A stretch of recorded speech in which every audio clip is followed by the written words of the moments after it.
a woman devoted to her town. She was the deputy county treasurer. Away from the courthouse, you saw a different person. She loved to dance. Her life snuffed out in a savage attack. There was quite a bit of blood. She had been beaten pretty severely. She had to have been terrified. She struggled at the end of her life. She had no enemies. Nobody had a clue who would do something like that. Police investigate several troubling theories. Is it a close friend that got into an argument with her? There had been some shouting matches. Maybe she interrupted a burglary or a theft. After months of false leads and dead ends, the town was on high alert. A stunning discovery breaks open the case. It added a new twist to the crime. All of a sudden you realize, maybe I don't know all my neighbors. And points to a murderer in their midst. I was kind of speechless at first. I thought, my gosh. I mean, you just can't believe it. The tiny farming community of Colon, Nebraska is one of the smallest towns in America, with a population of just over 100 people. Colon, Nebraska is a very laid-back community, very close-knit families there. I think that if you went there, you'd drive through and you go, oh, this is small. Many people would leave their doors unlocked, their cars unlocked, keys left in the ignition, a feel of safety, that there's no threat. But then on June 30th, 2003, police receive a distressing call. Around 6:42 in the evening, dispatch indicated to me that they had received a report of a possible suicide. My friend ended up finding her body across the street in her garage, along with a gun. He had called 911, and it was reported as a suicide. Once I arrived, the firemen on scene already were pointing me to a garage. I walked in and could see the body of a white female that was laying on the ground. There was quite a bit of blood, and there was disfigurement to the head and face area, so we could not recognize the victim. A black handgun was found near her head. There is so much blood on the scene, investigators aren't able to determine the cause of death and need to wait for an autopsy to be sure. The small black handgun didn't actually contain bullets, and we didn't find any shell casings in the area. The car had a smear on the driver's side, and then I did find that there was a smear of what appeared to be blood on the walk-in door that went out the side of the garage. There was also what looked like blood spatter, where someone stepped in the pool of blood. There was a footprint impression that was taken. That indicated that there was a second person there. This was a suspicious death. There were DNA swabs taken on her body and of her clothing that she was wearing at the time. We noticed that her purse was located underneath her vehicle. Was this just a botched burglary, or did the person have some other intention? From the personal items in her purse, police identified the victim as 66-year-old Sharon Erickson. Sharon was very well known. It was shocking to us as law enforcement to see somebody that was a fixture in the community being the victim in this case. Born and raised in Nebraska's farm country, Sharon Erickson was a lifelong government worker. Sharon worked across the hall from me. She was the deputy county treasurer. She was excellent, very honest. I would put her against anybody in the state of Nebraska for knowledge when it comes to the office of the treasurer. She would do anything for you. Gosh darn. When it came to the office or anything, she was always attentive, very, very helpful always. In 1998, after 37 years of devoted service, Sharon retired. Away from the courthouse, you saw a different person, more relaxed. She loved to dance. If anyone wanted to dance, boom, she was on the dance floor. And boy, she was so good at dancing. I'm telling you what, boy, she could dance every dance until they'd shut the music off.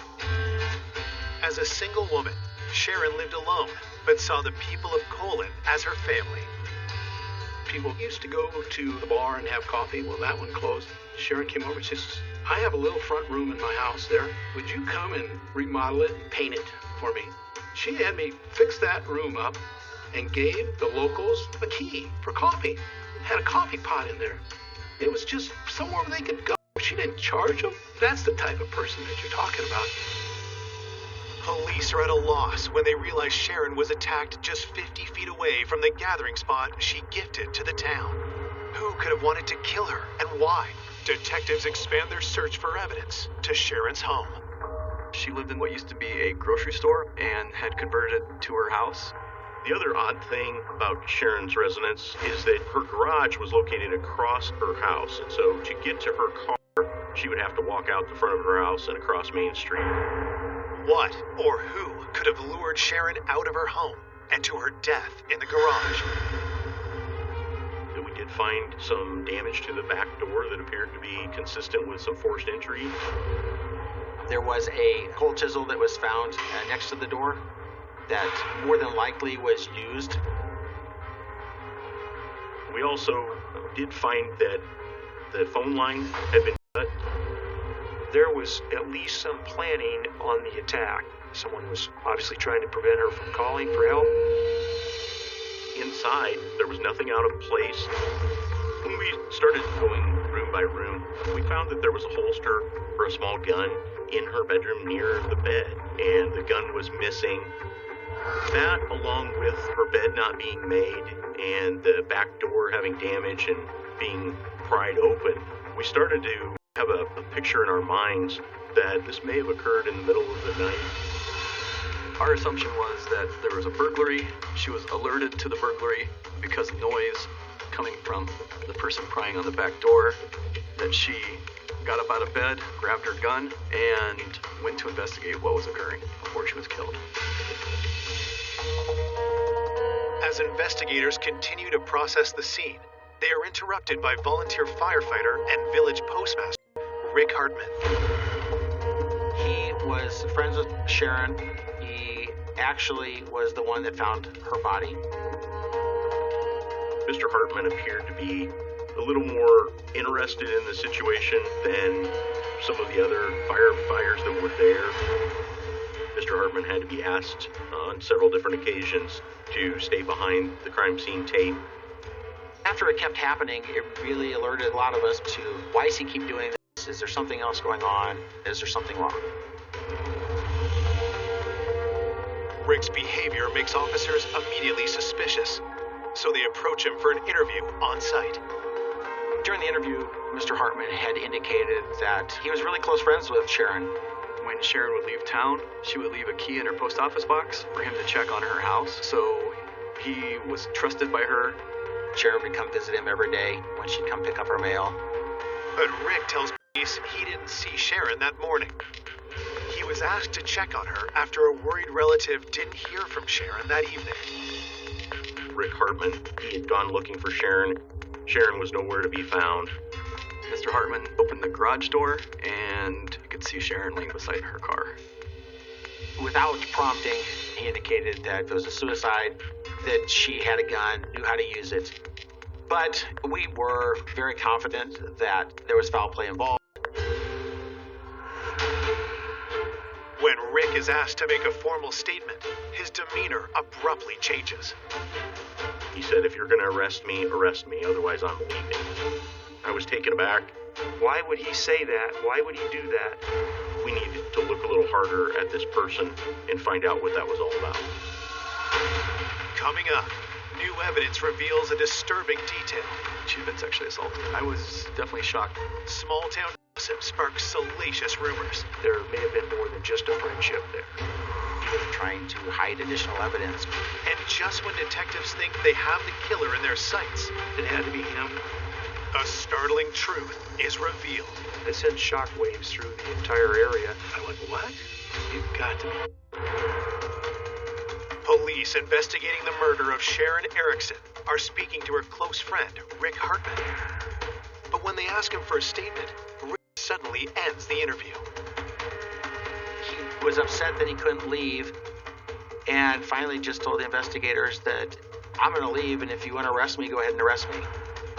That was pretty out of character and uncharacteristic for somebody who had a friend that was just killed. So that immediately caused investigators some concern. His statements and odd behavior really pointed us in a direction towards the postmaster. Mr. Hartman gave his alibi. He was at home with his family, and that was confirmed by his wife.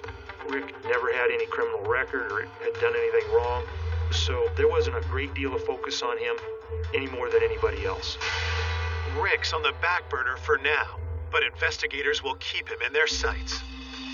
We didn't want to rule anybody out specifically, but we wanted to cast a wide net. While investigators consider their next move, news of the murder, the first one in 40 years, travels fast. The town of Colon was buzzing. I got calls, bang, bang, bang. I can't remember who called first. I went, what?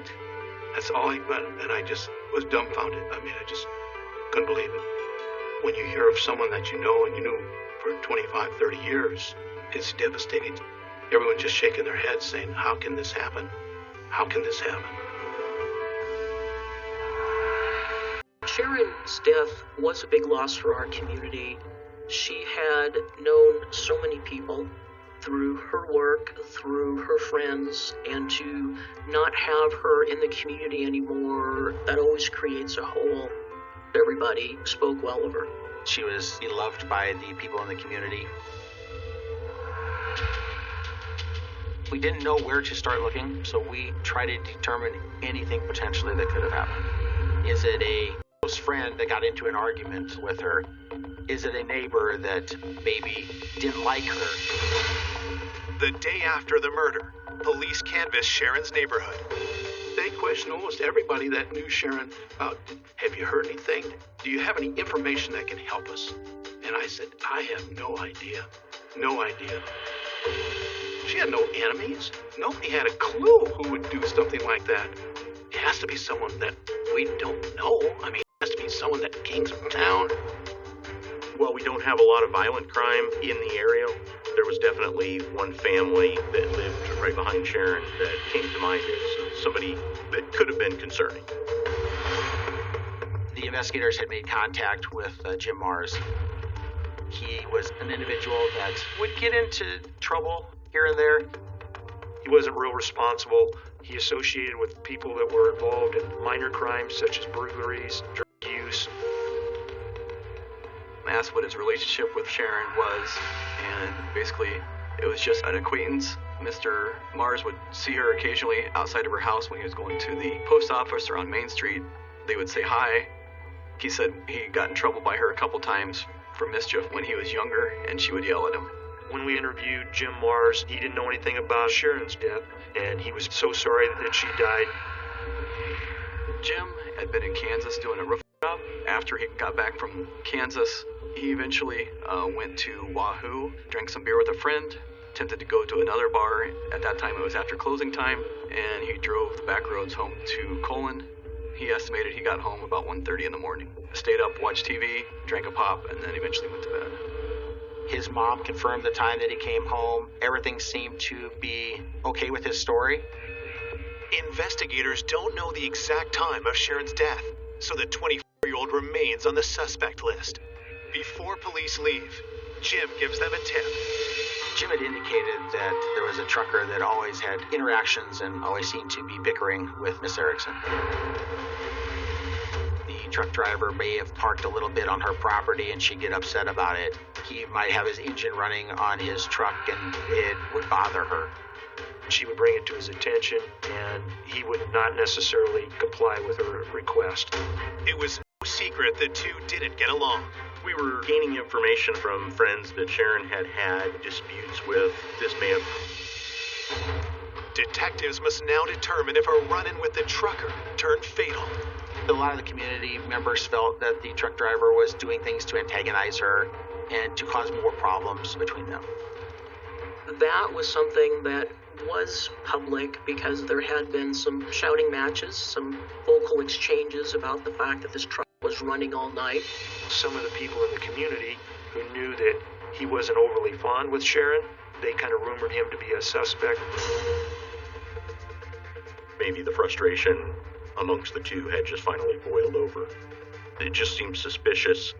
I know the investigators had attempted to reach out to the truck driver in question and were unable to contact him.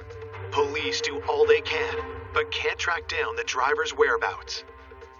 Today's technology technology is there's cameras everywhere. You're using your cell phone. At the time of this homicide, that kind of technology wasn't prevalent. We didn't know if we were going to find that person. Is Sharon Erickson's murderer on the run? That's concerning, and that was on the minds of probably all the citizens in this area. And probably the scariest thing for law enforcement in the community is that person likely to offend again?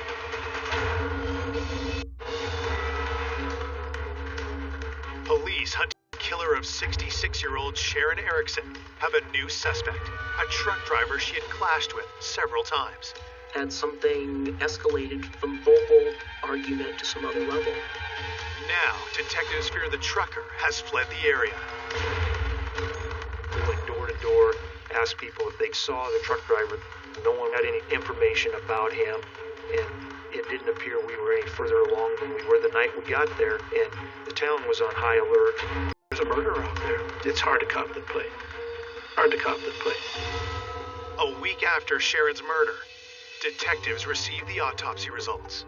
The report did indicate that the death would have occurred sometime, most likely that night or the early morning hours of the day that she was found. The medical examiner indicated that there was no gunshot wounds, that the gun had not been used in the commission of the crime. The pathologist ruled the cause of death to be asphyxiation along with blunt force trauma. It was found that Sharon had been beaten pretty severely. She had also been strangled.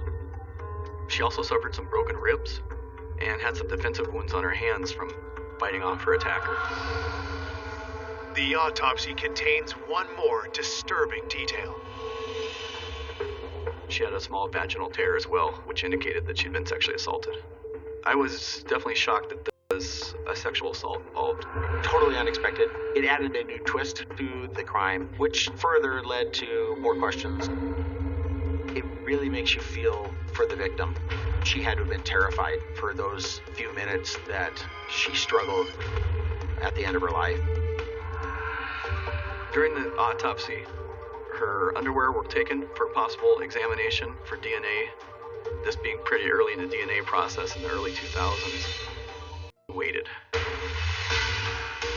2 days later, on July 10th, the trucker is back in town and police bring him in for questioning.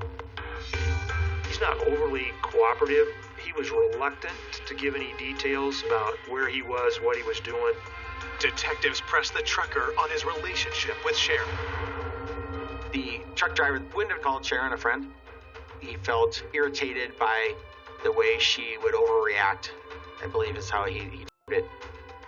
He did not have a good relationship with her.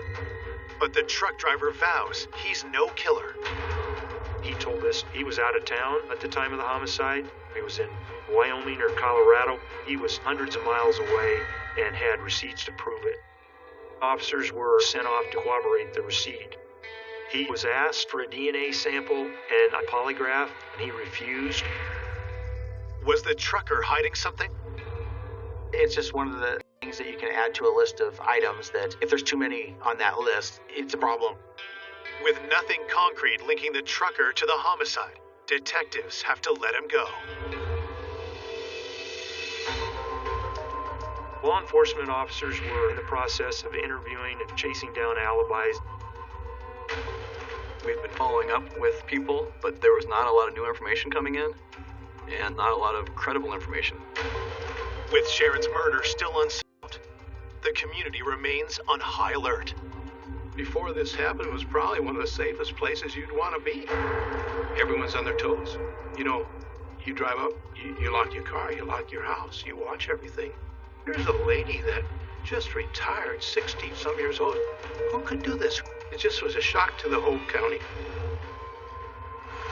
As a community, you want resolution, or you at least want to know why it happened and how can we get some justice out of this.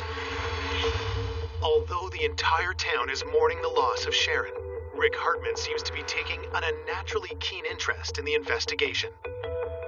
Rick would ask us about what we were doing about other leads, and then he would insert his thoughts. His behavior was a little more pushy, trying to get as much information as Rick could. Is this just a concerned friend who wants to see how the investigation's going, or is there nothing more to than that. Despite his odd behavior, Rick still has a solid alibi, and the investigation stalls. We decided that we all needed to get back together and just have like a brainstorm session and say, what do we do? One of the things that we talked about is at the time of the homicide, early 2000s, meth had been a problem. People would steal anhydrous ammonia from tanks and then use that to create their own methamphetamine. Some of these people were heavy addicts, very dangerous, and involved in a lot of crimes. One of the things that was being discussed with the anhydrous tanks was they were not too far from Sharon's home. So could she have seen something? Could she have spotted something, said something to make someone believe that she knew who they were and what they were doing? Did Sharon confront them? Did they attack her to keep her quiet? We might be looking for somebody who's manufacturing and selling methamphetamine who may have been a goal on that particular. 5 weeks after Sharon Erickson is savagely beaten to death, detectives investigate whether she had been killed by a criminal gang manufacturing illegal drugs near her home. It's an easy target, no cameras in that area. We were aware that Sharon kept an eye on Main Street. She a lot of times had information about suspicious people, something going on after hours there. Sharon was one that if she saw something that she didn't think was right, she wasn't afraid to stand up and say something. Maybe she saw something that she shouldn't have. She interrupted a burglary or a theft. And as we talked to people around town, they also indicated that that might have been one of the reasons why Sharon may have been murdered. Investigators had talked to local suspects who were involved in the manufacturing of methamphetamine. People that we had arrested previous to this incident, and then people from the metro areas. Most of them have pretty extensive criminal records, and they're heavily addicted. So the level of cooperation with somebody who's addicted to methamphetamine is not going to be very good. It creates a difficult picture to paint. We were not able to generate the type of evidence or leads that we really would hope for. We as a department were frustrated with things not happening real fast and the way you always want. The canvas fails to yield the information police were looking for, as does the investigation into the trucker. As the investigation unfolded, the truck driver was eliminated. He was miles and miles away from the incident. We contacted the establishment where he got fuel, and it wasn't a phony receipt. With this, the driver is fully off the suspect list. After doing the first set of interviews and looking at potential suspects, the investigators really weren't able to focus on anybody that would be so mad or somebody that would want to sexually assault Sharon or to kill her. So it kind of left a lot of question marks. Where do you go? What do you look for? There's just a lot of unknowns. We just don't know what's going on. Do we feel safe or do we need to worry? Everybody had their ideas who did this, and I think it just kept going and going and going. People didn't have a clue, but they wanted to talk about it. There was a lot of discussion amongst the community members as to what was going on, a lot of rumors floating around. One of these rumors that starts circulating has to do with one of Sharon's good friends and a familiar name to detectives. Because of Rick's close contact with Sharon, small town rumors began to surface that there may have been more than just a friendship there. Many of the community members had mentioned rumors that Rick Hartman and Sharon had been having an affair. We start to wonder, was there more to their friendship, maybe in a romantic way? There was talk. This was something that was being discussed, so it's not that hard of a thought process or big of a leap to say, could he be involved? Police talk to Rick again, this time at the sheriff's office. He was cooperative. He somehow, I think, liked the attention. But that changes when detectives ask Rick some very pointed questions. Law enforcement actually asked him if there was a romantic relationship between the two of them. He was immediately offended, and he denied that. Mr. Hartman appeared to be very distraught. He said he was just friends with her, that there was no romantic relationship. Could the sexual assault that appeared Sharon's autopsy actually have been a consensual encounter with Rick? That question certainly seems accusatory. Those things are not comfortable, but that comes with the job. You got to do your job. Rick was questioned in detail and really scrutinized on where he was, what his involvement was. There were a number of times he said we ought to look somewhere else because we were wasting our time on him. He became agitated and wanted to go home. Rick stands by the alibi he gave police back when they first questioned him 7 weeks ago at the crime scene. Rick was home with his wife at the time that we believe Sharon was killed. The investigators went and corroborated his story with his wife again. We really had no reason to believe that Rick's wife would not disclose if he were gone at that time. Even though there were a lot of things that kind of pointed to him, he had a pretty good alibi. With no hard evidence against Rick, detectives have to let him go, but not before getting one thing. We collected DNA from Mr. Hartman. We talked a little about it, and he says, but Don, I didn't do it. But again, you always have that doubt, what happened? There was just speculation and suspicion.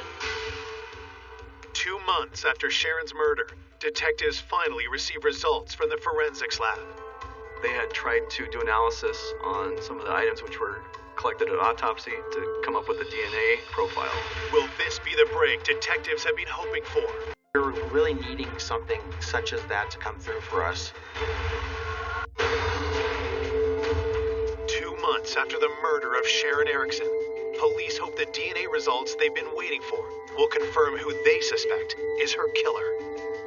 There was quite a bit of speculation that it could be the postmaster in town. We were contacted by our state patrol lab. They believed that there was something there, but that they could not separate out a complete profile for comparison. It's kind of frustrating to know that there may be something there, but that maybe it was a dead end that we couldn't get past. Without a DNA match, we as investigators knew that if that was the case, it would be very hard to solve this crime. But detectives aren't giving up.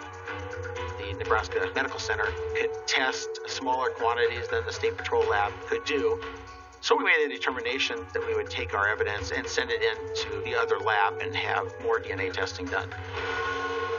Results will take months to come back, and with a killer still on the loose, nerves in small-town Colon, Nebraska begin to fray. When the investigation went on and on and on, I thought, come on, we've got to find something. We had a murder back in 69 or 68 that was never solved in Wahoo. And of course, right away, you'd think, gosh, we got to find out who did this. Could it be someone we do know? There can be a mistrust. All of a sudden you realize, maybe I don't know all my neighbors. Then, police receive an unexpected tip that points back to the man they can't seem to rule out. The estate of Sharon Erickson had a garage sale, and Rick Hartman was at the garage sale. Mr. Hartman went in and purchased her mattress, and that was suspicious to us. If there was some sort of maybe DNA evidence or something that would be on the mattress that would be of interest to law enforcement by somebody purchasing that and maybe getting rid of it, then it would be something that we would no longer be able to go back and utilize at a later time. Did he want the mattress because they did have potential sexual activity on the mattress? Maybe he was out there trying to hide additional evidence. Every time the investigators seemed to close a loophole with Mr. Hartman, something else happened. He kept drawing attention to him. It was just another thing that brought him back on radar. Law enforcement asked him about his attendance there and what he bought. He actually denied that he bought her mattress. So then that caused law enforcement some concern on why would you buy it? Okay, why, if you did buy it, why would you lie about it? Mr. Hartman agreed to undergo a polygraph, so he cooperated in that aspect, but he seemed nervous, on edge, jittery. The results from that polygraph were inconclusive. It left a lot of questions unanswered. It just added a little fuel to the fire. Every chance that we could get that he could clear his name seemed to be something that elevated him to the next level. The people in town were thinking it had to be him, and were scared to go to the post office. In a small community where pretty much everybody knows everybody, it's easy to point fingers, easy his doubts. I golfed with Rick Hartman that week in our golf league, and he was just nervous. He was just edgy and just scared. A number of us may have felt like Mr. Hartman had acted inappropriately or suspiciously. We just didn't have enough to really push it over the top. There was nothing that we could charge him with. We had no evidence that he committed the crime, other than he kept interjecting himself in the investigation. Detectives hope that definitive proof will come from the Medical Center Forensic Lab. The last piece that we didn't have back yet was the DNA evidence. We got a phone call, and they were able to isolate a DNA profile. They actually located a sperm cell on her clothing, which was a positive breakthrough for us. The only person that it could have been from would have been the person that had sexually assaulted her and presumably killed her. We felt that there was more hope in solving this than we had had for quite a while, because at least DNA is something that we can link to a specific person. Armed with this DNA profile, police immediately zero in on their top suspect. We did send in Rick Hartman's DNA. Came back not a match. Rick's name is finally cleared from the suspect list, once and for all. Scientific evidence is what it is. It confirmed everything that he was telling us. There was no romantic relationship. We were focused on an individual that had absolutely nothing to do with the homicide. I apologize for any stress we caused him or his family. But if it wasn't Rick, then who killed Sharon? One of the big concerns that we had is that if this was a stranger that was maybe passing through town, or someone completely not associated with the community or with Sharon, that it potentially could go unsolved without any additional evidence coming forward. Investigators are back to square one, but they come up with a new game plan. We try to determine who else should we go out and collect samples from, who else were potential suspects, who could have done this, and who would provide those samples so we can send them in and see if there's a match. It was just a matter of being able to find one person out there in the world that belonged to. We're trying to get that needle in a haystack. 10 months after Sharon's murder, in April 2004, police get the results of their DNA dragnet. The lab got a confirmation that they had a match. We now know who killed Sharon. It was the breakthrough that we needed. They sent shockwaves through the entire area. Almost a year after the murder of Sharon Erickson, police have matched DNA from the crime scene to her killer. The DNA came back and it matched Jim Mars. James lived nearby Sharon. He was one of the people that police talked to early on. Jim had known Sharon nearly all his life. He had helped her out when he was younger, doing some yard work or snow removal. I was kind of speechless at first because he had no problem providing his DNA to law enforcement. I was shocked to find out that James Mars was the perpetrator. We had never seen that type of violence out of him. Once we had a DNA match with Jim, we needed to figure out where the holes in his alibi are. When we originally interviewed Jim Mars, he said he'd been out in a bar in Wahoo and later went home. The bartender believed the timeline that Jim had given us was fairly accurate. Jim's mother stands by her story, too. I think those alibis were solid, but they didn't cover him for the whole evening. What I think happened is he was home and left. He lived right across the back alley from Sharon's house. And even if he would have been home, that doesn't mean he didn't leave his house. The determination was that we did have enough evidence to proceed with the arrest and execution of Jim.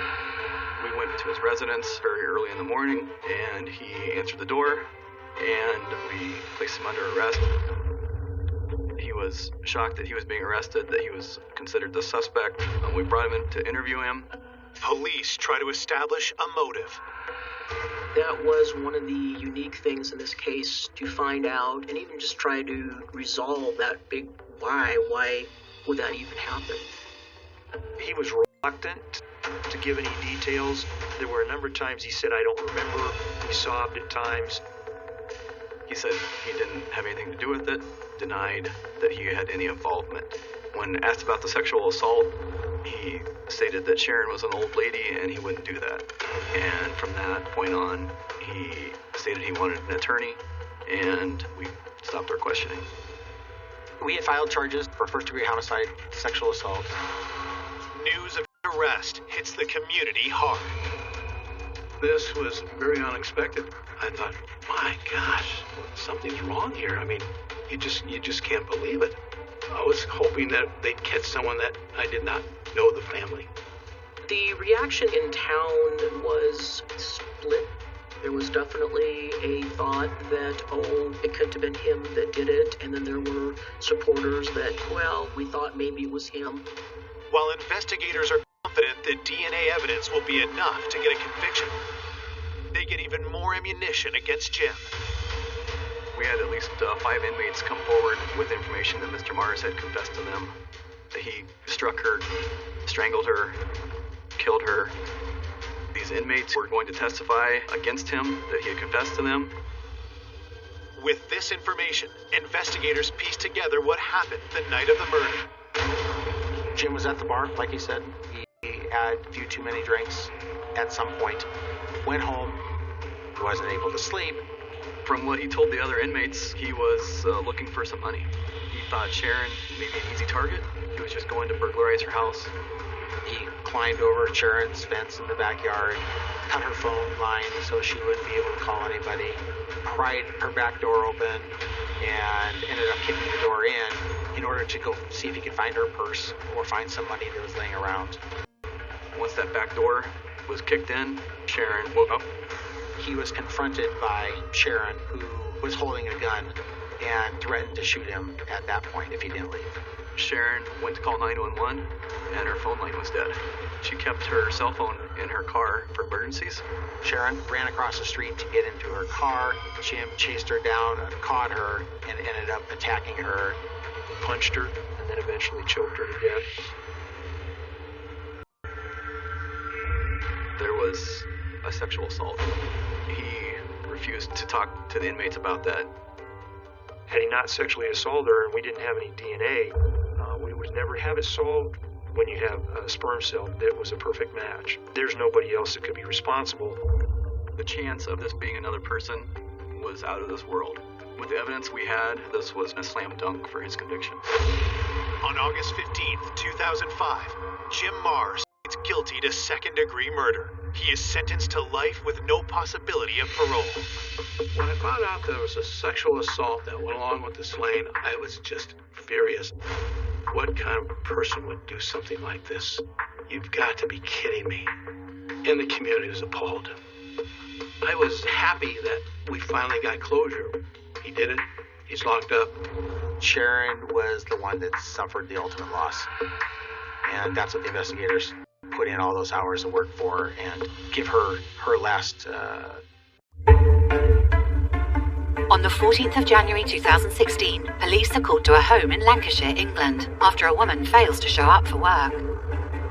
The officers that attended could see through the window that there was a female on the floor. This is a scene where it's fairly clear that there's been a loss of life and an incredibly violent and sustained attack.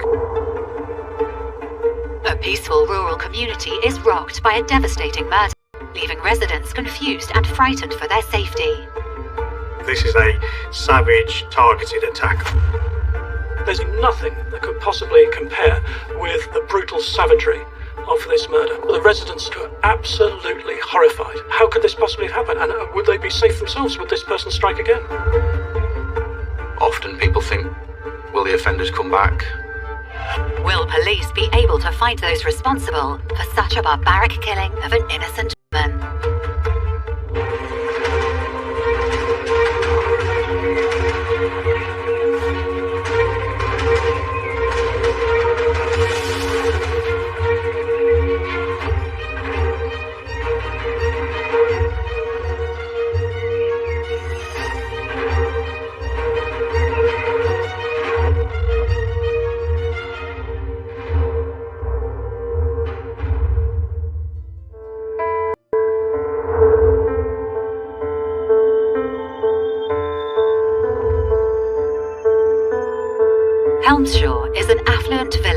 borough of Rossendale in Lancashire.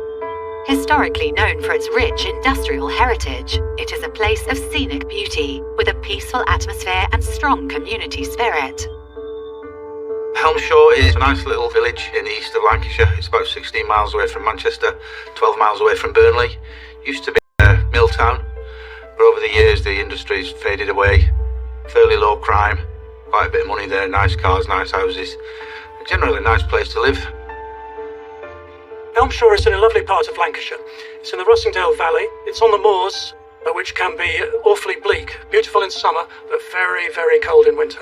It's a lot of exposed rock, a lot of sheep around the area. It is a beautiful part of the country to live in. It's an area where people congregate around the local pub. Most people know everyone. From a news perspective, it's an area where not an awful lot happens. Well, certainly it is a place where you wouldn't expect someone to be murdered. It's not like a city centre or an urban town. It's unusual for murders to occur in these idyllic villages. That said, they do happen, it's just that there are less people living in them.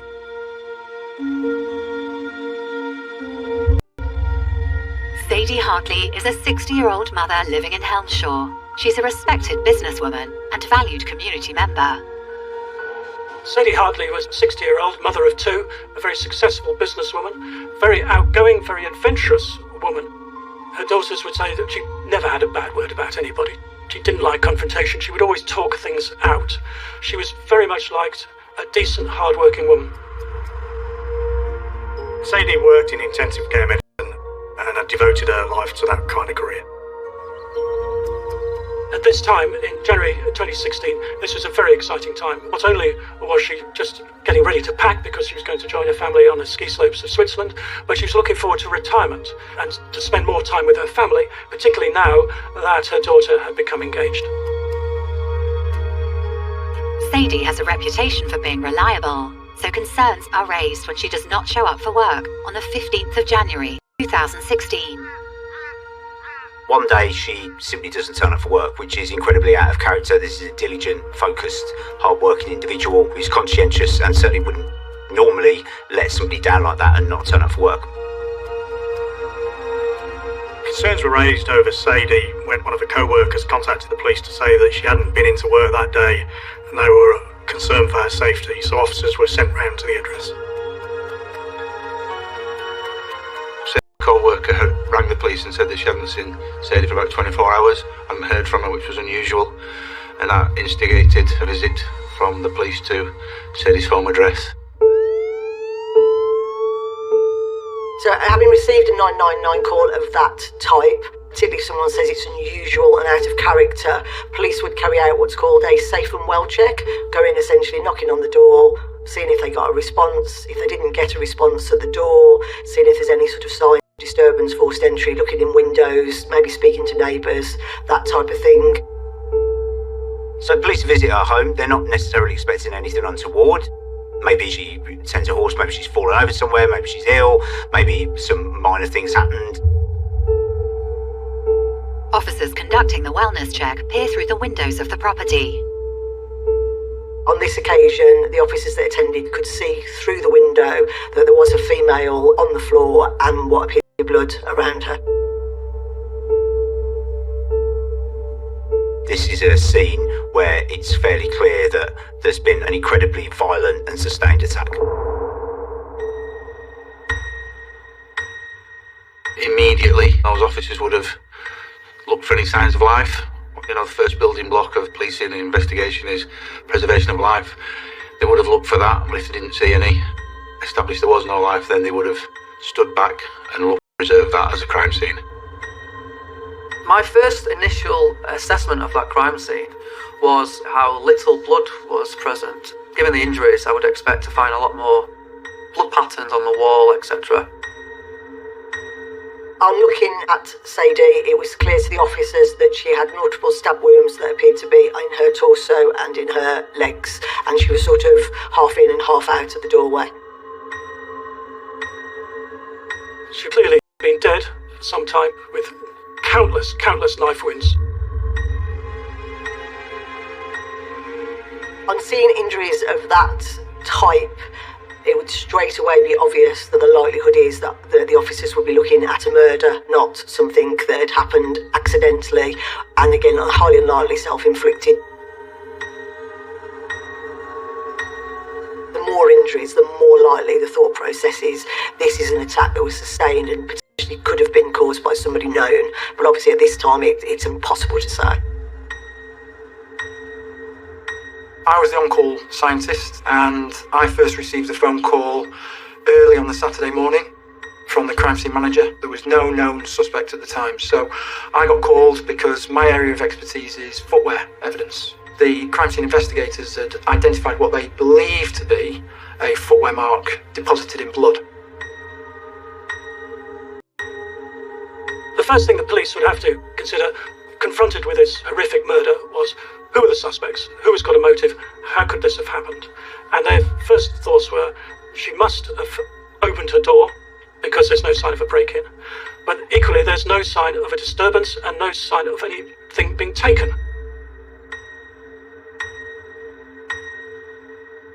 That scene will be what officers called held overnight. That means it's fully secured with officers making sure that nobody can get into the premises, or entrances and exits from the premises will be covered. Police were very anxious that nothing had been done to contaminate the scene, so it was sealed off. The whole house was sealed off that night with a police guard over it for the forensic team to arrive in daylight first thing the following morning. Just at the front of the front door in the entrance hall, there was 3 blood spots. They were swabbed and fast-tracked, what we class as fast-tracked, to go straight to the DNA lab for DNA profiling. Many people underestimate the power of footwear evidence because they think it's a popular shoe.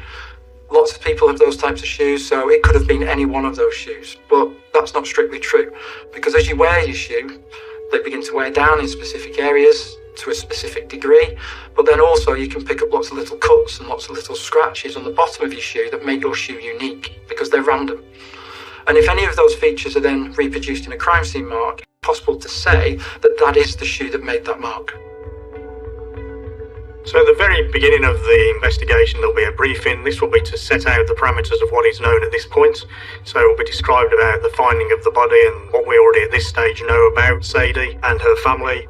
And it will be to give a briefing to all the officers that are going to be working on that inquiry so they understand what's happened to start with. And from there, setting out tasks to those staff for specific areas of business to go and try and build up that picture, because that's the main thing here, is to try and build up a picture to understand what's taken place.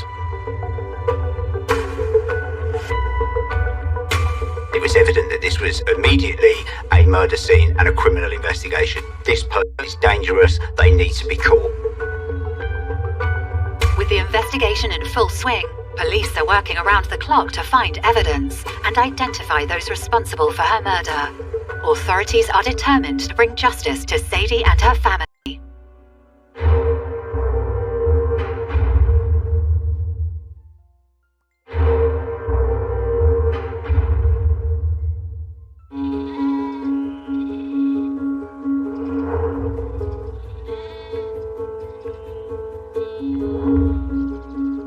On a cold January morning in 2016, 60-year-old Sadie Hartley, a mother and respected businesswoman, is found murdered in her own home. Police have launched a full-scale investigation to find whoever is responsible for this savage killing.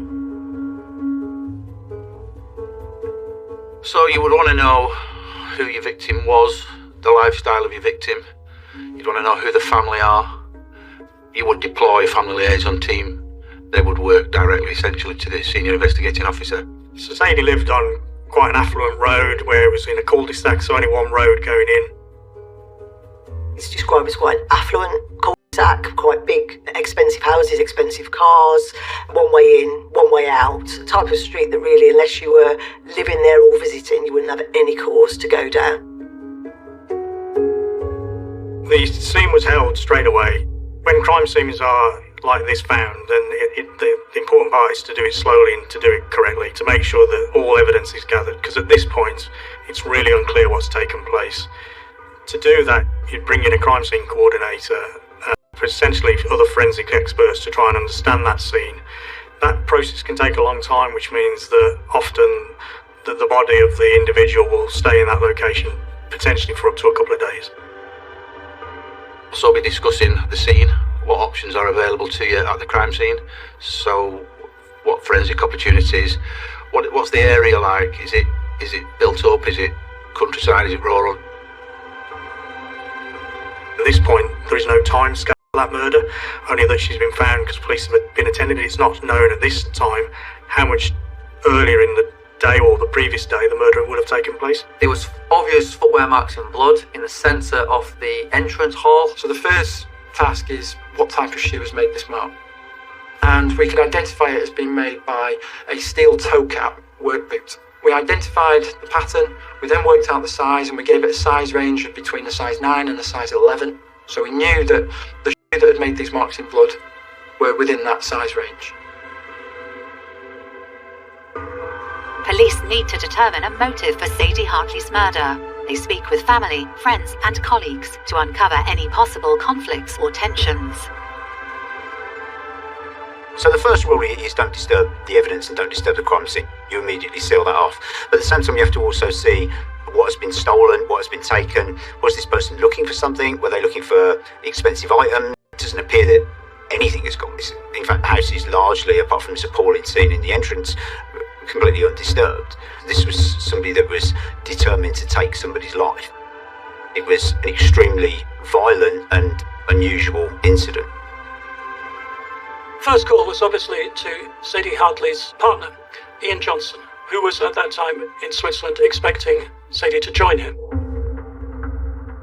And you can imagine the call to say, your partner is not just dead, but has been savagely murdered. But he was able to provide them with two pieces of evidence straight away. Firstly, Sadie had been worried because there had been a burglary at the house in the previous August. And this was the first time that she'd been alone in the house since then, with Ian being away on the slopes. And secondly, that a week before, Sadie had been particularly unnerved by the fact that someone had come to the door and knocked on the door, asked her to confirm her name, and then handed her a bunch of flowers. The information was given me from the inquiry team was somebody was believed to knocked on the door and delivered Sadie a bunch of flowers. We was looking for these flowers to see if we could reveal maybe an identity of that person. Ian also said that Sadie had told him a lady in a baseball cap had delivered flowers to her. That had also unnerved her because, again, she was unsure whether that was anything to do with the burglary. Who was this person she'd never seen before? She was seriously spooked by this. Detectives turned their focus to the suspicious woman who delivered flowers to Sadie shortly before she was murdered.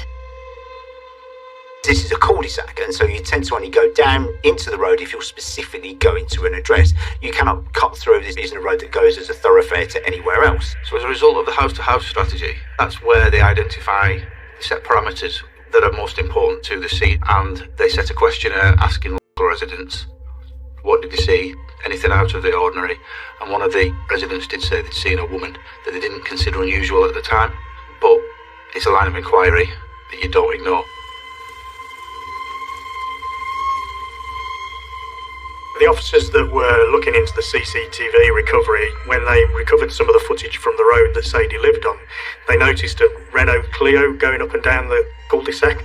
This seemed unusual because it wasn't the kind of vehicles that would normally be going down the close. So that was that first moment of this is something that's unusual and a starting point. This was a one-way street, so it wasn't getting anywhere, and Renault Clio stuck out because it's a small, cheap budget car, and the neighbours here were very much more top of the range Porsches and 4x4s. One of the greatest breakthroughs in crime detection was the advent of CCTV, and Britain is one of the foremost places in the world with so many CCTV cameras.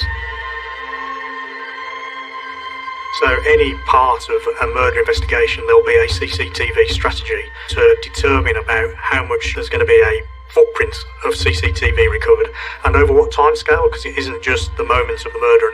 And again, one of the inquiries ought to be to find out when she was last seen. That can be done through the house to house, that may be done through the CCTV, or it might be down to which member of the public or friend or family last saw the person. Sadie's partner, Ian, provides detectives with another lead, telling them he had a relationship with a woman named Sarah Williams, a local woman in her 30s. He reveals that she became increasingly obsessed with him and jealous of Sadie. So when Ian is spoken to further, he tells officers that he has an ex-partner, a lady by the name of Sarah Williams, who in fact he had a relationship with whilst in a relationship with Sadie. So it would appear that he has some concerns about that female. Checks would be carried out and looked into to ascertain who she is and find out a bit more about her. What officers do discover is that Sarah has in fact written a letter to Sadie, telling Sadie all about her relationship with Ian. Sarah is very, very obsessive in her behaviour, even down to the point that she's put trackers on Ian's vehicle so that she can see where he's at and what he's doing. So her obsessive behaviour would be a real concern to the investigation team.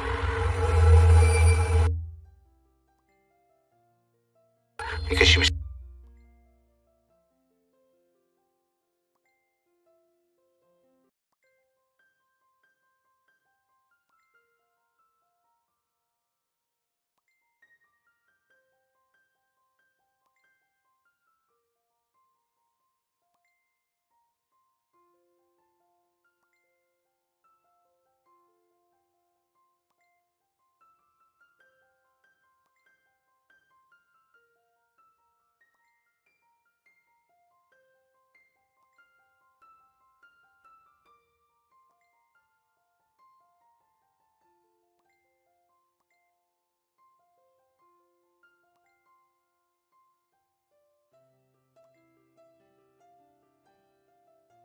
It's quite a remote location, a small village, and Sarah herself lived, I think it was around 50 miles away from that location. It's quite key to know where her phone might be, and from the network providers, they're able to tell you to a reasonable certainty where a phone is if it's been moved. In this case, the phone on the night before was shown to be in the location of Sadie's village.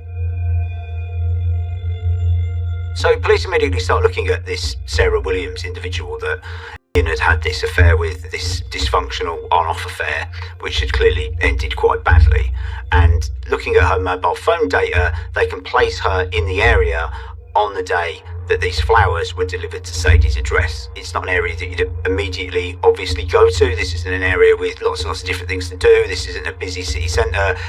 What reason did this individual, who apparently has a grudge to bear, need to be in that area, particularly at the time where this bouquet of flowers was delivered by this strange individual?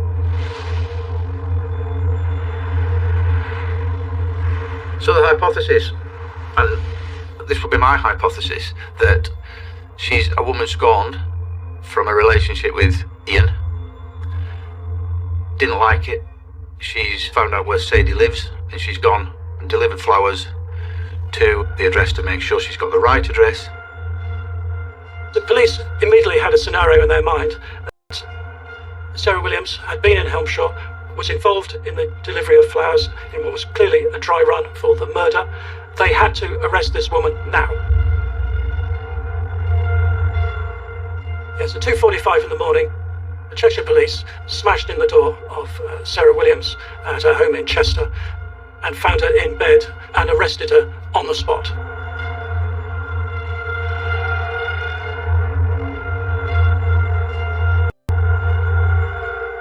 The way that's done is to normally get a warrant for the address of the person that's going to be arrested, to take a team of officers who can do what we call rapid entry, so making sure they can get into an address really quickly.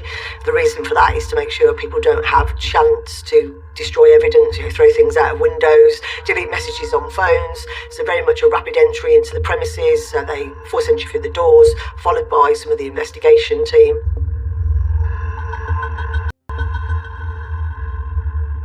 Williams is taken into custody for the murder, but questions still remain. If Sarah delivered the flowers herself, wouldn't Sadie have recognised her and told her partner Ian? Police will need more than circumstantial evidence to ascertain whether Sarah Williams murdered her ex's partner in a jealous rage.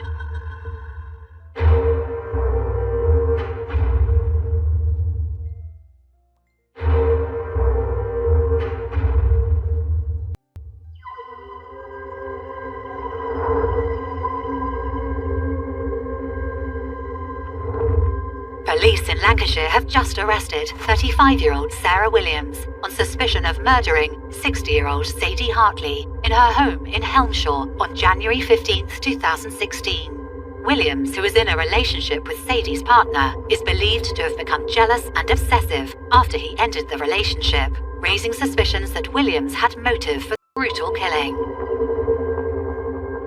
When she's arrested, one of her rights is to have someone informed. She describes him as a boyfriend. David is informed from the inquiry. Officers are aware that David is in a marital relationship, but equally appears to be in a relationship with Sarah. He's quite considerably older than she is, so slightly unusual relationship. The police were to find that he'd paid huge amounts, hundreds and hundreds of pounds, into a bank account on a regular basis. He had paid for 12 holidays a year for her and had lent her £75,000 to buy a house. This was a sugar daddy. Detectives looked deeper into Williams's background for any criminal history.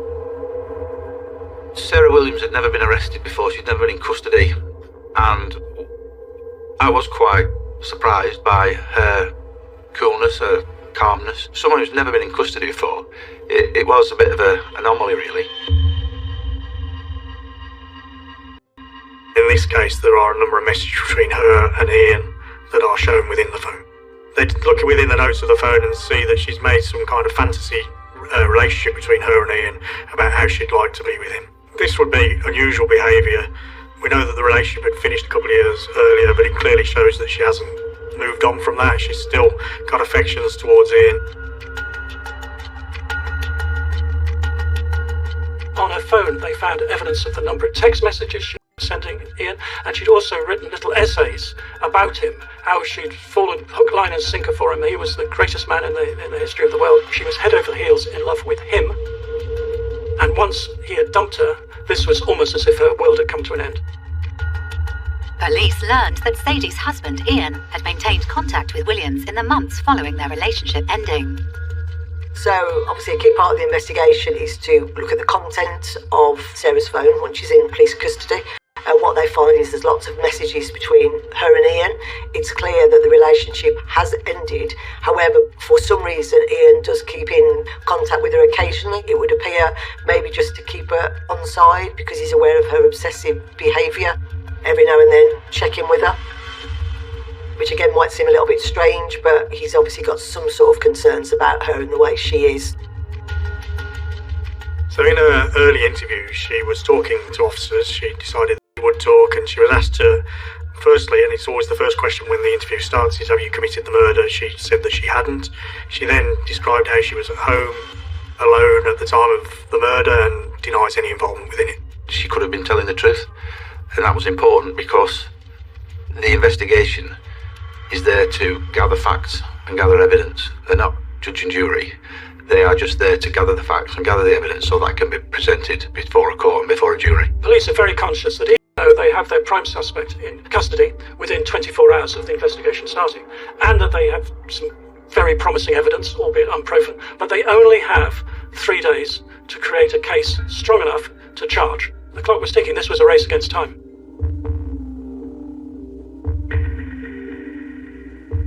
Once she's been arrested and her property's been secured as another scene, there will be again another forensic strategy to look at that location, because the chances are the violent nature of the murder, the amount of blood that was involved in the attack, that any perpetrator of that attack will have blood on them and will transfer that blood to other locations. So it's really important when someone's arrested for murder that their home location is fully examined, and that will be done forensically.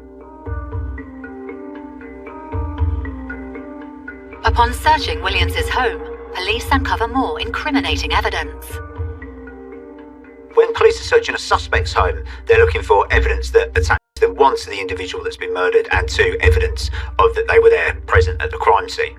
Within Sarah's home, what's suspicious is the complete absence of almost anything. This is a house that's been bleached top to bottom, which immediately is suspicious. However, on examination of the bathroom, on a corner of the sink away from eye view, is a small smear of blood, which immediately grabs attention. And this sample of blood is sent away for DNA testing. Day one was the house in Helmshaw, and then we had scenes in Chester, which was the home of Sarah Williams. We had to get a team sent there to look for blood or any items in that property. They found dilute bloodstains, and we used a test called luminol. Luminol is a chemical, and it's good at finding blood which has been diluted. And we sprayed that in the house of Sarah, especially in the bathroom, and we found 2 areas of dilute blood, and we swabbed that, and that had DNA inside that blood which matched the DNA of Sadie.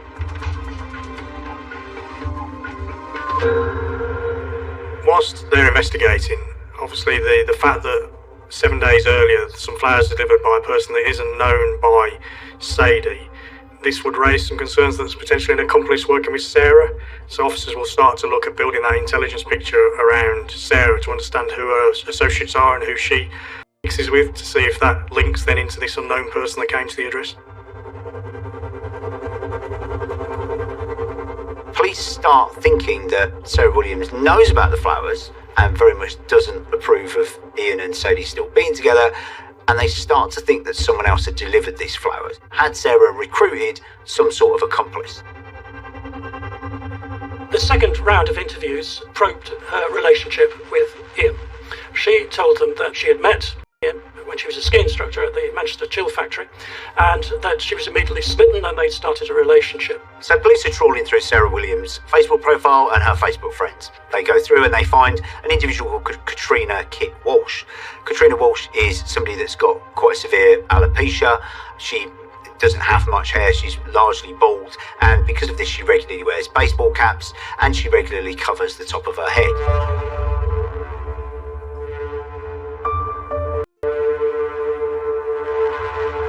What they also notice in her address is lots and lots of baseball caps, and obviously the person that delivered the flowers was wearing a baseball cap, so they start to consider actually Katrina is probably the person in the vehicle, probably the person that delivers the flowers.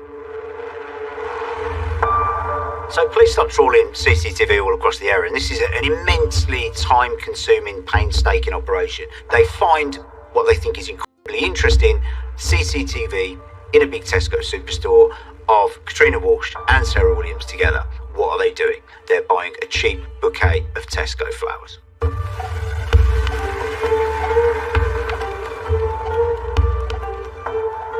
A figure that was clearly Sarah Williams, equally a small figure in a baseball cap that definitely matched Katrina Walsh. The case was now starting to come together. The purpose of doing a structured interview is you drip feed, if you will, the information that you have, rather than giving them everything at once. From what she'd been told in the previous 3, Sarah Williams must have known that the police were getting quite a bit of significant and probably damning evidence. So her bravado was starting to ebb away, her confidence was going, her coolness, her calmness was going. She could probably feel the walls were closing in a bit.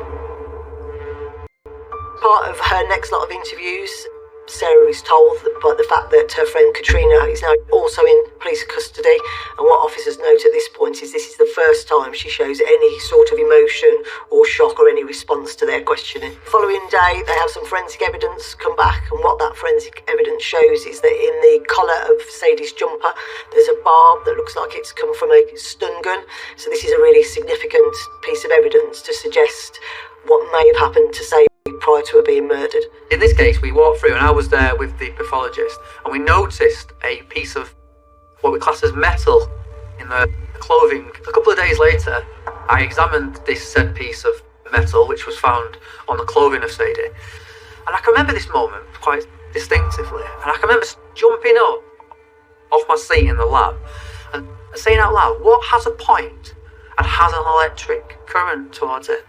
And I said, it must be a gun, a barb. While police build their case against Sarah Williams, they continue to question Katrina Walsh, suspecting she was more involved in the murder than she's letting on. Katrina Walsh is an unusual character, and she immediately alerts suspicion, both in the evidence and the information they already know about her movements and her mobile phone and the flowers, but also everything she does when she's being questioned.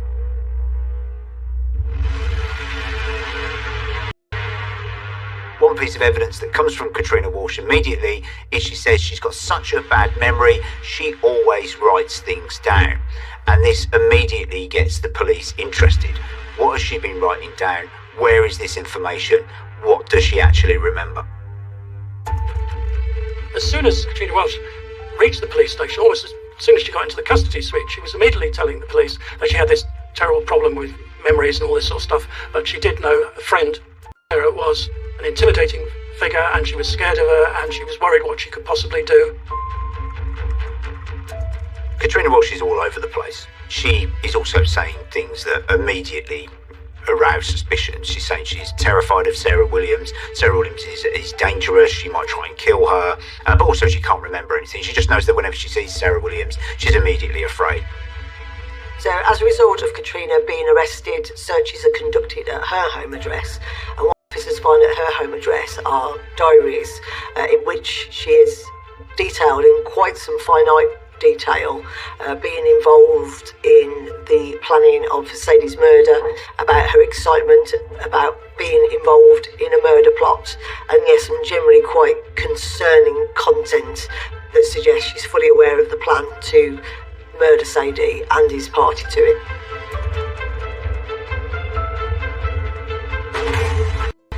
In the diaries, she does reveal that she was asked to bury or hide something on her estate. She is a riding instructress. She has stables with horses, quite a big, large estate on the outskirts of Chester. So police immediately sent a huge team down there to see what they could find. As a result of one of the searches, it found a Nokia under her bed.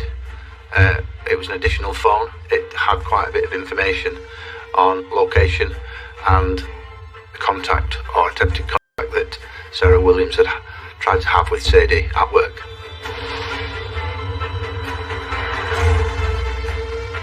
Sarah Williams is suddenly probed for answers, and previously very conversational Sarah Williams has started to clam up.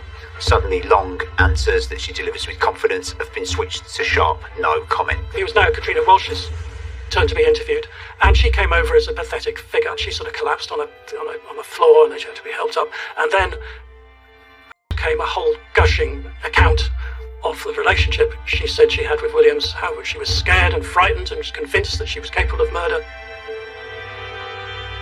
And she told the police that Williams had given her a bag containing clothing and towels and the murder weapon, the knife, and what she described as a zapper. And what is this zapper? And she said, she went to Germany in December before Christmas the previous year and bought a stun gun, which turned out to be capable of firing 500,000 volts. She was able to take the police to her farm and showed exactly where she had hidden them. The decision made to take Katrina out from the police location and to a scene potentially for her to identify where those items that she discarded are is unusual. However, in this case, it's really key to get back the murder weapon and other items that she described that could prove crucial for the case. Officers managed to search that location and find what appears to be the murder weapon, a knife that appears to have bloodstain on it. We found boots in a river close to the farm she used to work on. The shoes that had been recovered from the stream on the farm that they were taken to by Katrina Walsh had been damaged. Attempts had been made to destroy them.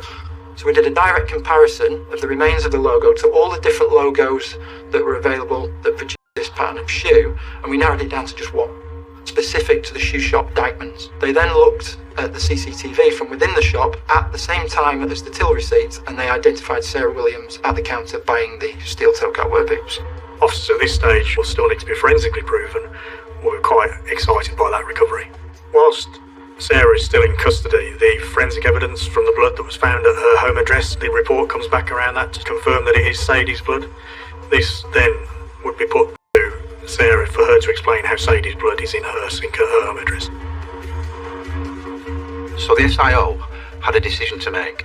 Was Katrina Walsh a witness or was she a suspect? And the inquiry revealed that she was actually in Elmshaw at the same time as Sarah Williams. She was now a suspect and she was arrested. Both Sarah Williams and Katrina Walsh are charged with the murder of Sadie Hartley. However, the investigation raises questions questions as to whether there has been any coercion or manipulation between the two women in planning the crime.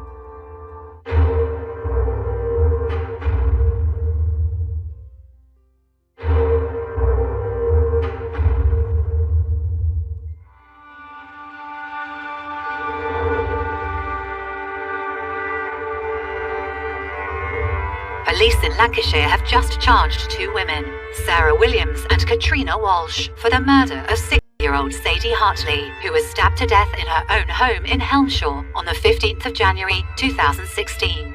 Prosecutors face the challenge of deciphering the responsibility of the crime. While Walsh has a previous criminal history, Sarah has motive. She was in a relationship with Sadie's partner, Ian, and became jealous and obsessive when he ended the relationship. Katrina Walsh is now presenting herself as a victim, another victim of Sarah Williams' murderous plot. She is making out that she was swept along in this tide of fury and rage in this premeditated murder plot by a psychopathic, scorned Sarah Williams. However, that's not the case. While Katrina Walsh might present as frail, significantly older than Sarah, and of course a bit of a loner, she really isn't that in practice. She is seen on CCTV happily and ably, almost running along with Sarah Williams. This is somebody who's in control of her own body, her own actions, and also doesn't present as somebody that looks fearful. Diary entries and all of her actions show this is someone who is a very happy accomplice in this truly awful murder. The police had a theory that Williams did dominate Walsh and exploited her financially. But there's no question that this was an equal partnership and that one couldn't have carried out the murder on her own. It needed the two of them together.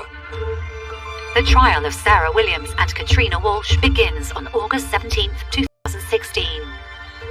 The difficulty is now the vast amount of work that will be involved to get this to trial is just about to start. And this is where the picture has got to be built up around exactly what's taken place. And this isn't just an incident that's took place over a few hours, this is months in the planning. The stun gun we know was bought from Germany. And they located them in a specialist shop which sold stun guns, CS spray. The shop assistant can remember selling said stun gun to these two described people.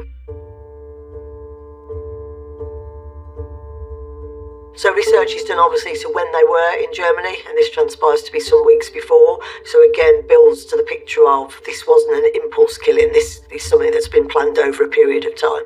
Police are now absolutely clear that these two are responsible for this innocent woman's murder. Not only that, they can see that they have plotted and planned this for well over a year. This is detailed in the diary accounts by Katrina Walsh. This is detailed by them going all the way to Germany to buy a stun gun. This is also demonstrated by them planning this reconnaissance run where they arrived at the address with this cheap bouquet of flowers in order to sort of scope the site out.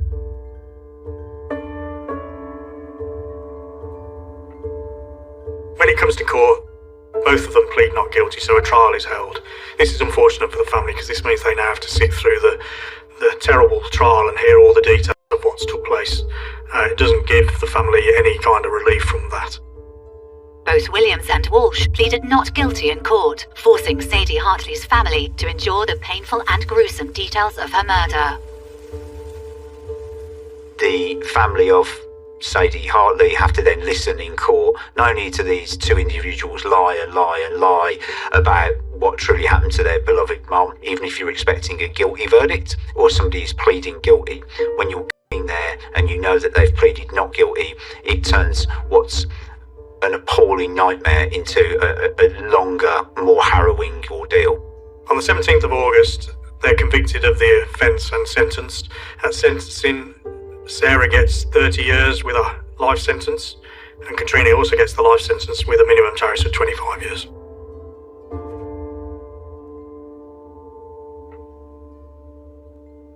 Despite the convictions, the sentences provide little closure for Sadie's family, who are left to cope with the lasting pain of her loss. People use glib terms like closure. I don't think you ever get closure when somebody's been snatched away from you like that. I think that there's a sense of acceptance that the right people have been found guilty, but I don't think there's a moment where you don't think about these appalling monsters. For families, when it comes to sentencing, the reality is no sentence. And that the most maximum sentence that UK law allows is really ever enough. You know, their loved one is gone forever. My experience of working with families, the bigger the sentence, the slightly better they feel, but the reality is really it doesn't matter, because their loved one is gone forever and nothing can ever change that. No amount of justice can change. So yes, it does give them a little bit of a sense of justice, but the reality is nothing will ever really be enough.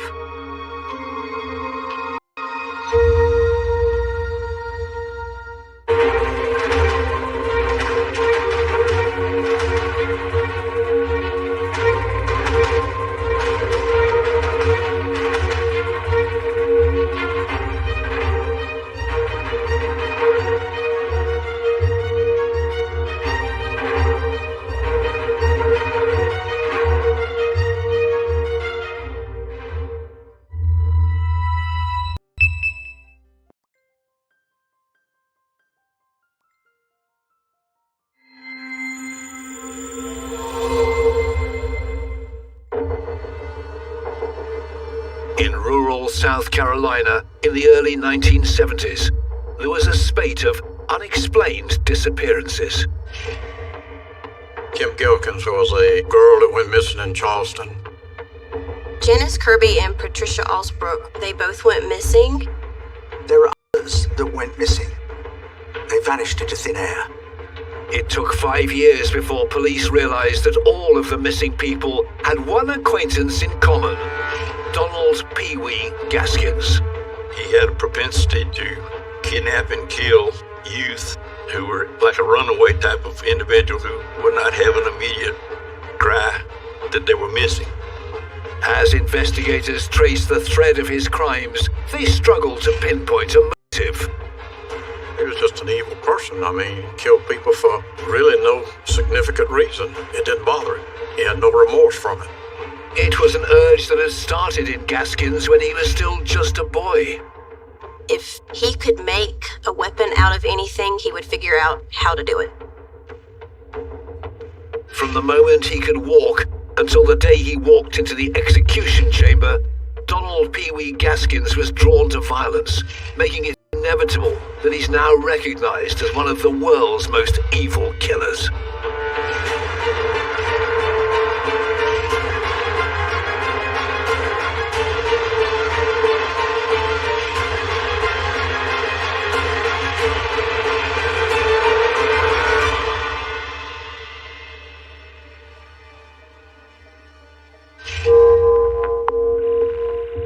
Despite his reputation for violence, the quiet farming community that was his stomping ground, Donald Pee Wee Gaskins also had the power to charm and deceive the people he crossed paths with. He was pleasant to talk to. He could talk about digging a well or putting on a roof or time of day, the weather, whatever was going on. He would just carry on the conversation. But you always had to remember that in the back of his mind, all he was looking for was a small opening to cut your throat or kill you or choke you or whatever. He wasn't smart, wasn't educated, but he was sly like a fox. Brought up hearing stories of his sinister activities, bringing Gaskins to justice became a family affair for Sheriff Billy Barnes. I've heard his name ever since I was growing up in Florence County, because he had a reputation. My daddy was in law enforcement. In fact, my daddy was involved in putting him in jail the first time he went to jail, and I was involved in putting him there the last time he went. In a reign of terror 4 decades long, Donald Gaskins left untold destruction in his wake. This killer's story begins on the 13th of March 1933 in Florence County, South Carolina. Donald Henry Gaskins, always known to the family as Pee Wee, was one of 5 children. He lived with his mother and his grandmother in Prospect in South Carolina. He was called Pee Wee all the time, I guess because of his stature. He was born at just over 4 pounds. He was a very, very tiny baby, and he was barely over 5 foot and 130 pounds the rest of his life. His entire childhood is contested. There are all sorts of versions. He used to tell people that he was beaten and abused by his family, but that's not true. Other people who grew up knowing his family knew that they were a very loving and doting family. He loved his grandmother more than anybody that I know of. He stayed with his grandmother most of his life. The family were regulars at church in the tiny hamlet of Prospect Crossroads. Prospect is a small town in Johnsonville, South Carolina. There is no stoplight. If you drive too fast and you blink one time, you're going to miss the sign. You're not even going to know you went through a town. All the little towns that surround it are farm towns. They were known for tobacco farms. From as soon as he could walk, Pee Wee Gaskins looked set to disturb the tranquility of the rural community. He was troublesome even as a small child. From an early age, he was pulling legs off of frogs and harming animals. But the boy's violence was not just reserved for animals. He stabbed a teacher with a pencil. He had a temper on him. I believe the day that he stabbed the teacher, he ended up jumping out of the window of the schoolhouse and running off. By the age of 11, Gaskins had fallen in with a couple of boys who were up to no good. He turned to sexual crimes where he was raping other young children. By the very start of his teens, Gaskins was well known to the local police. He was on their radar from a young life on and was known to be a burglar and running afoul of the law.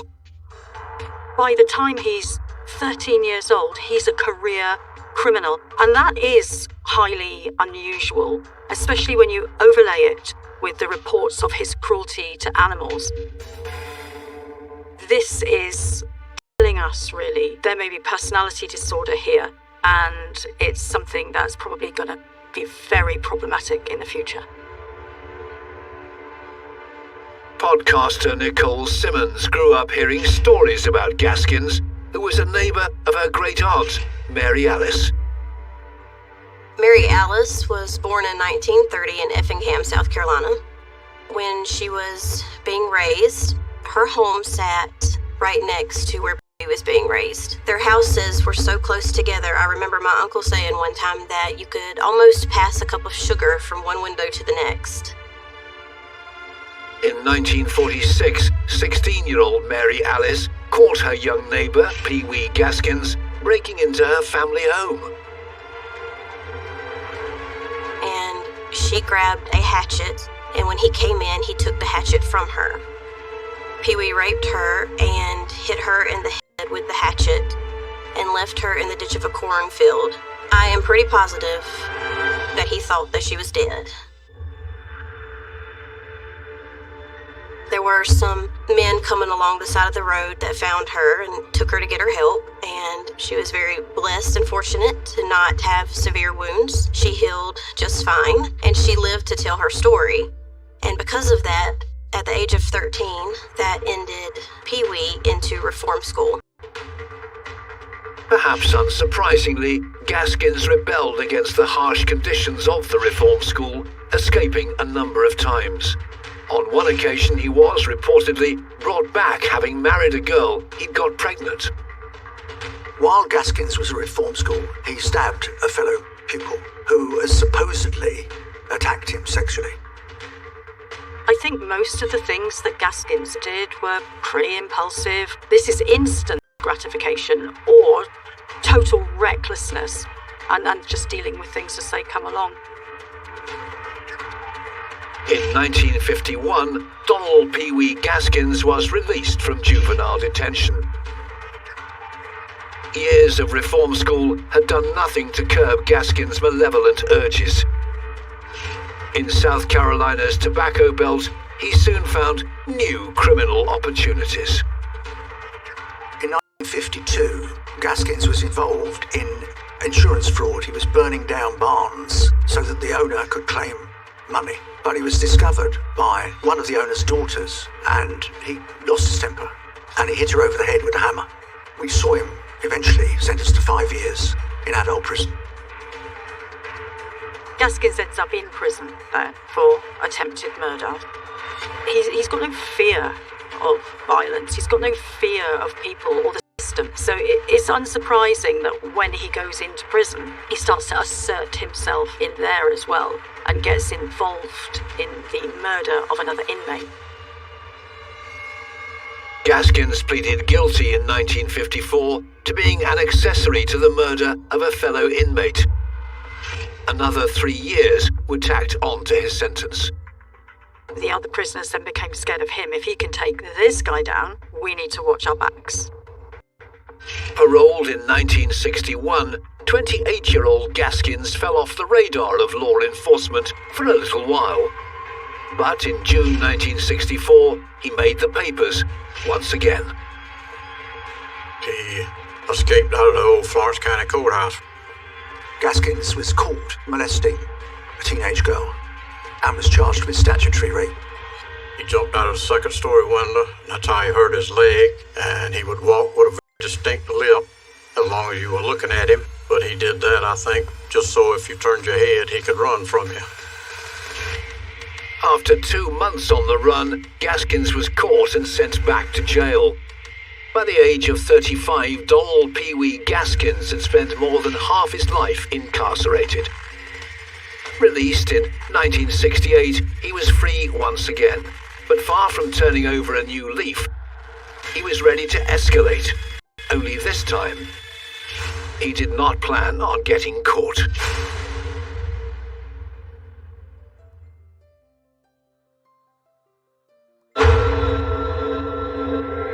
In September 1975, 13-year-old South Carolina schoolgirl Kim Gelkins went on a trip with Donald Pee Wee Gaskins.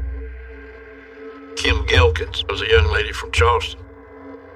Kim's mother had died and her father had spent time in prison.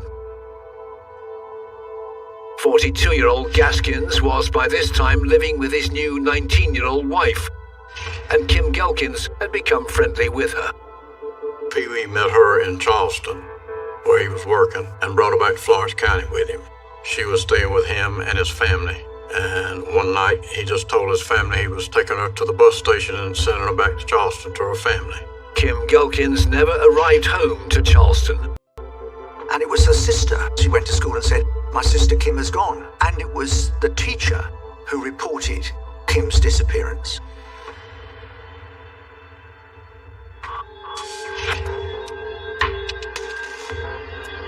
Two detectives from Charleston, they traced her to the Prospect community, and the last person she was seen with was Pee Wee.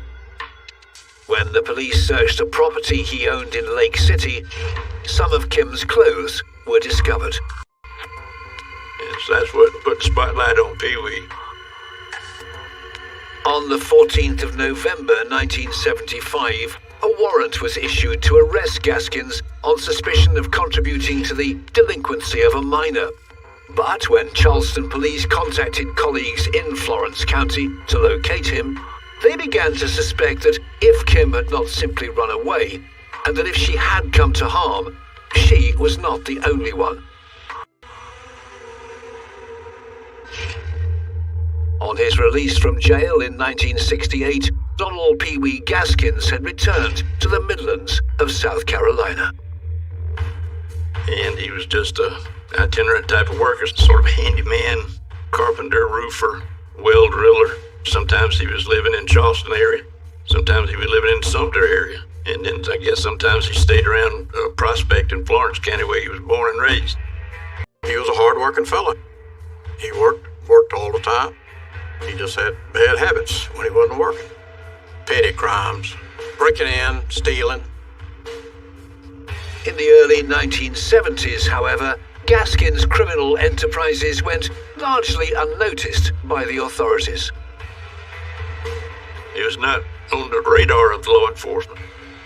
That was a rural county and limited resources to the sheriff's department. On the 10th of November 1970, two teenage girls failed to return to their homes in Sumter, South Carolina. Janice Kirby and Patricia Alsbrook were really close friends. Janice Faye Kirby was Pee-wee's niece. And apparently Pee-wee was in the neighborhood working as a roofer on a project a mile from where she was taken or disappeared. When contacted by family members looking for 15-year-old Janice, Gaskins told them he had seen the girls that day and believed they'd run away. The family were suspicious, but they had no proof of foul play. In March 1972, another local teen disappeared.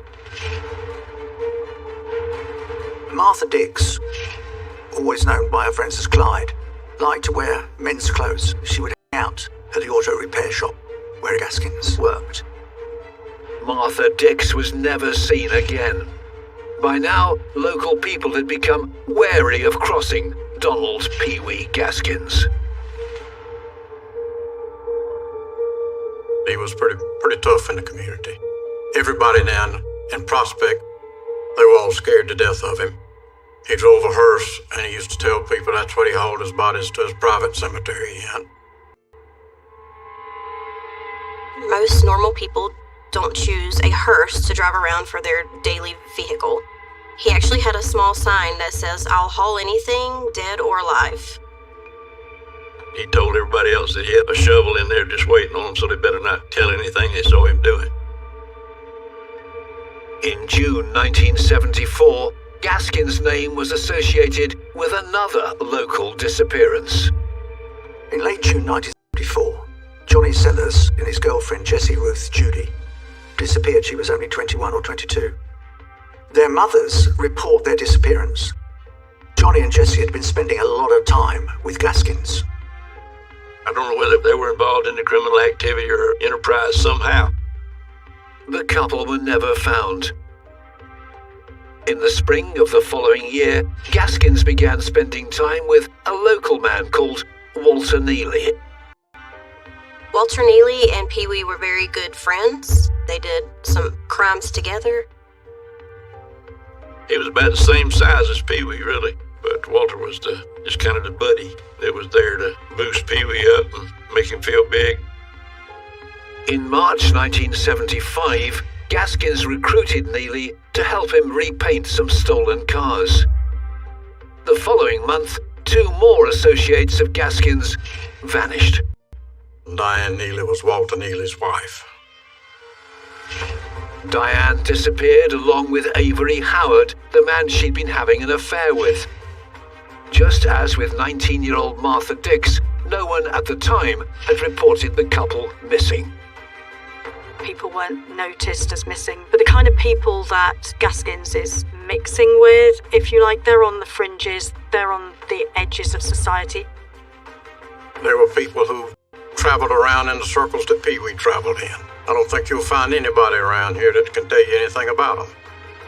When detectives in Florence County began to investigate the disappearance of teen Kim Gelkins in the autumn of 1975, they began to realize just how many associates of Gaskins had mysteriously not been seen for a while.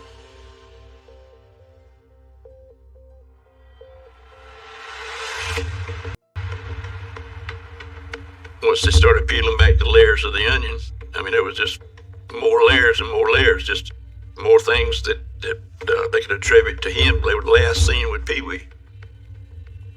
Agents from the South Carolina Law Enforcement Division, known as SLED, were brought in to help in the investigation, including Ira Parnell, who had a local connection to the case. My father was the sheriff in Sumter County. It was a very close working relationship with all the sheriffs. Every chance I got to go to Sumter and help do something, I was on the way. And SLED, the state police, were working with the sheriff's department over there. By the 20th of November 1975, the investigators had plenty of suspicions about Gaskins, but no evidence. What they did have was the warrant in relation to Kim Gelkins' disappearance. A tip-off led them to a house in Sumter where Gaskins was doing business. They let him get out of the house to prevent a hostage situation. He got in a cab and left the house, and as soon as he got far enough away from the house, they swooped down and arrested him.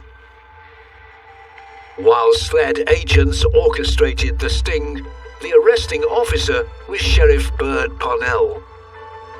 He surrendered to my father. He was genuinely afraid. He knew he was caught because he was surrounded. So he just went straight to my daddy.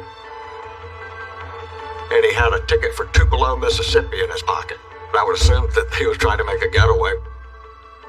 And when they arrested him, he had a cardboard box with some clothes, a pistol, and a rifle that had the stock removed. Donald Pee Wee Gaskins was charged with contributing to the delinquency of a minor and remanded in custody. But he wasn't talking. Detectives had at least 8 missing people, but no clues about their whereabouts and no evidence against Gaskins. What would it take to uncover their fates?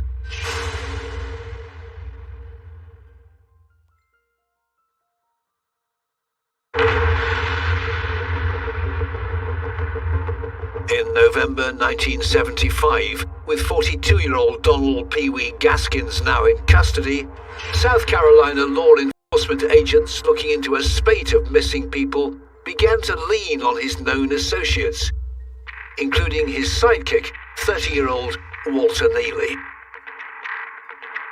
They brought him in probably just because he was an associate of Pee Wee's, just to find out what he knew, if he knew anything. And it turned out it was profitable to have him questioned. Walter Neely explained that he'd been present when Gaskins killed 2 men, and he had been asked by Gaskins to cover up the crime. Dennis Bellamy and Johnny Knight were helping Pee Wee with a car ring situation. And they would steal cars and strip the parts and sell the parts. Working from Woodland in Prospect, close to where he grew up, Gaskins had hit upon a way of lifting the motors out of stolen vehicles. He would lure the motors out of the engines using large limbs from old oak trees and ropes, and they would pull the motors out of the cars. On the 10th of October 1975, Gaskins turned on 27-year-old Dennis and his half-brother John Henry, known as Johnny, who was just 15. The 2 boys were allegedly brought to that spot by the big oak tree. Then he got them to look up in the tree at a limb to see if they thought that that limb would hold a car motor. As they were looking up at the tree, he pulled his pistol out and shot him in the spot and buried him there. They knew too much on him, so he thought he needed to kill him. It was an incredible story, but was it true? The 2 alleged victims were not among the names detectives had been looking for, but they were both the brothers of Diane, Walter Neely's wife, who disappeared 6 months earlier. Walter Neely finally confessed to where the grave site was. So, all that led to the search of the Prospect area. Florence County officials, along with experts from SLED, began the search of Woodland in Prospect on Thursday the 4th of December. The very same day, the first grisly discovery was made. First 2 that we found were the 2 boys, John Henry Knight and Dennis Bellamy, and they were each shot in the back of the head one time. The following day, 4 more bodies were unearthed in what investigators had begun to refer to as Gaskins' private graveyard. Most of the ones that were found were just skeletal remains and fragments of clothing. Some of them were later killed, I guess, and they had some flesh left, and we found some bullets and bullet fragments, and we were able to work with that a little bit. We were able to at least get some fingerprints. And we'd take what dirt was exhumed from around the bodies, sifting what dirt was left to be sure we hadn't lost any bullets or jewelry or any other identifying things that might have been there. So we did that for each grave, each hole. Within a few days, the 4 bodies had been identified. Jessie Ruth Judy had been murdered along with her boyfriend, Johnny Sellers. They were both killed in June of 1974. Johnny Sellers was shot with a .30-30 rifle. Jessie Judy's throat was cut. Jessie's estranged husband, James, was an associate of Gaskins and would later face charges in connection with Johnny Sellers' death.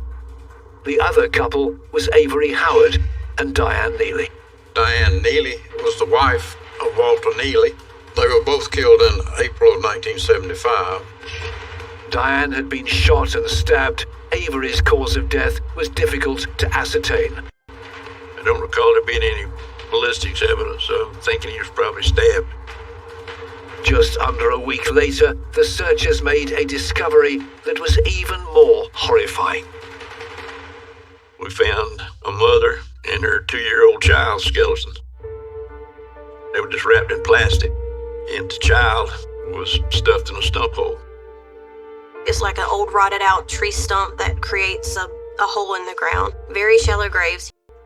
Investigators poured through police reports for stories of missing mothers and babies, but none matched the victims. It wasn't until January 1976 that the young woman was identified. That was Doreen Dempsey. She was killed in June of 1973, her and her baby. They were living with Pee Wee at the time with his grandmother in Prospect area.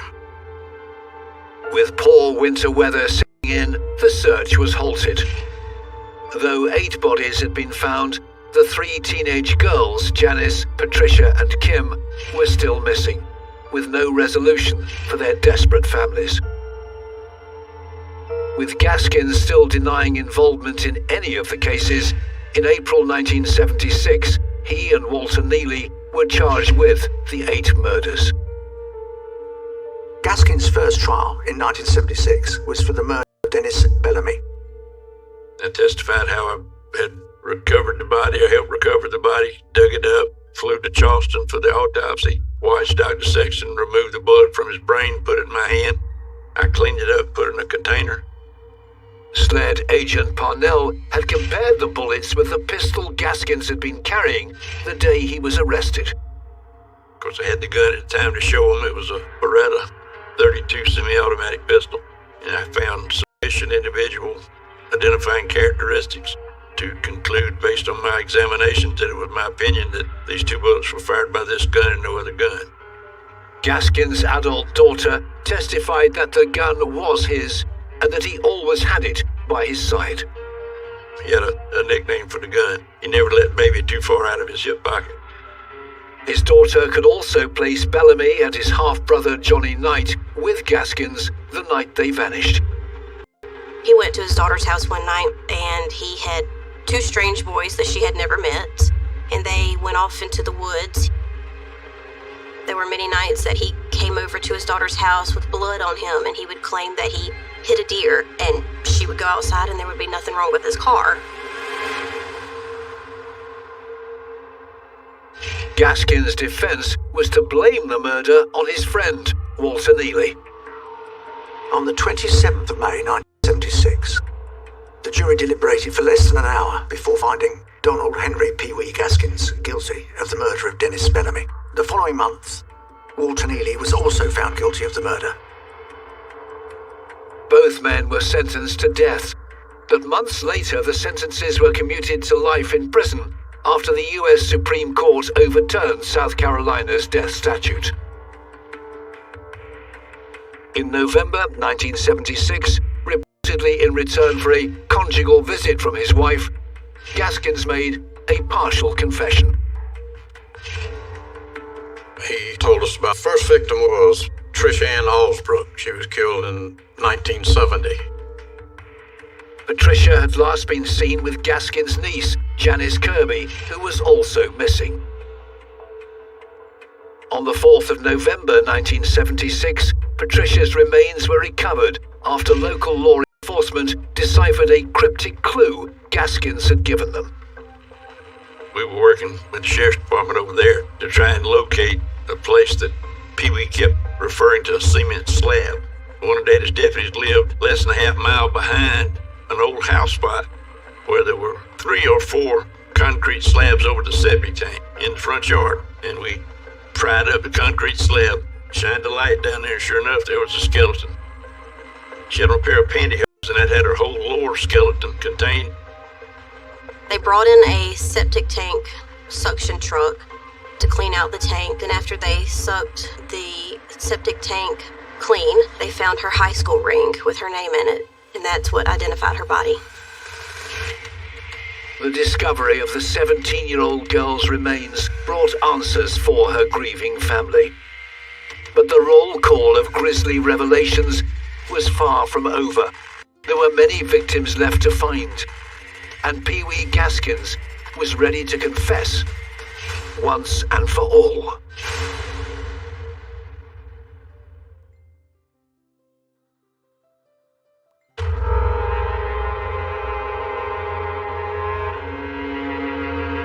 By November 1976, 43-year-old Donald Pee Wee Gaskins had been found guilty of one murder and had been linked to at least 8 more. That month, South Carolina law enforcement officials finally had an answer to the disappearance that had launched the investigation into Gaskins 14 months earlier. The body of 13-year-old Kim Gilkins was discovered not far from where she'd been living with Gaskins. The body was badly decomposed, but it was pretty certain that she'd been stabbed. It's also rumoured that she had been abused, not just by Gaskins, but by other men. The rumour was that Gaskins had murdered Kim to stop her reporting the abuse. Just a few weeks later, Gaskins directed law enforcement to another body, local farmer Silas Barnwell Yates. Barnwell Yates was killed in February of '75. Pee Wee was hired by Barnwell's ex-girlfriend to kill him. Pee Wee was contracted by Suzanne Owens, nickname was Longlegs, to kill Silas Yates for $1,000. And without batting an eye, he did it. She went with him to the house, knocked on the door. When he came to the door, Pee Wee and another fella pulled him out and handcuffed him, put him in the trunk of the car and drove him to a field, cut his throat and buried him in a field. Yates' ex-girlfriend went to jail too. Yates' skeletal remains were still handcuffed when he was found in Williamsburg County, just a quarter of a mile from where Kim Gilkins' body had been found. With 11 bodies now recovered, detectives struggled to understand the pattern to Gaskins' alleged offending. Pee Wee, you don't ever know. He didn't need a reason to kill you. Some he had reasons, some he didn't. I think it was just a way of life for him at the time.